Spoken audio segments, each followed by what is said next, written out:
Здравствуйте, меня зовут Айсо Дава. Сегодня я отвечу на ваши вопросы.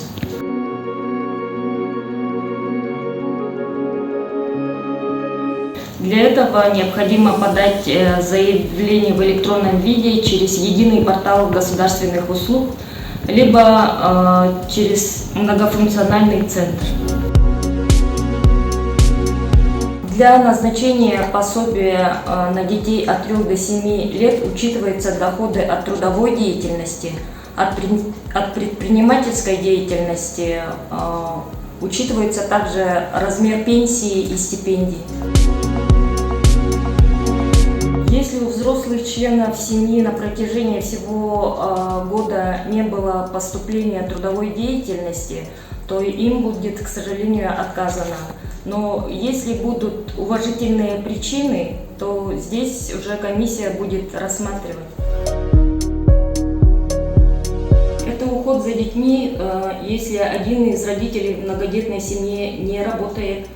Это может быть уход за ребенком единственным родителем, то есть если мать, одинокая мать, либо заявитель получает пенсию по потере кормильца. Это может быть уход за ребенком до 3 лет. Также уход за пенсионером старше 80 лет и уход за ребенком-инвалидом. Обучение научной форме для лиц младше 23 лет. Длительное лечение в лечебных учреждениях от 3 месяцев и более. Прохождение службы по призыву и безработица.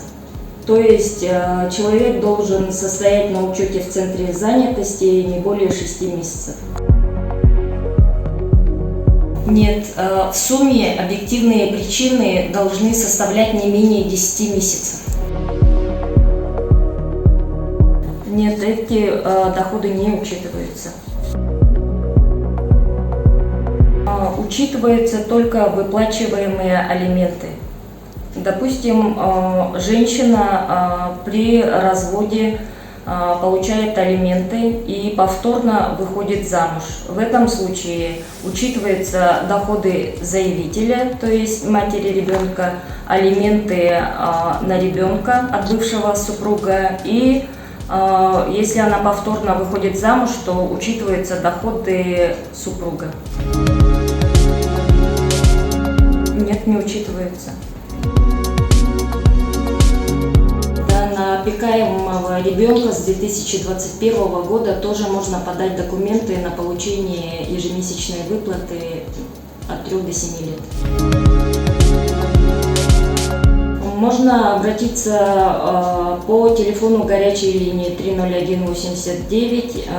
С текущей недели этот номер мы сделали многоканальным. Также создан отдельный канал обратной связи на портале государственных услуг.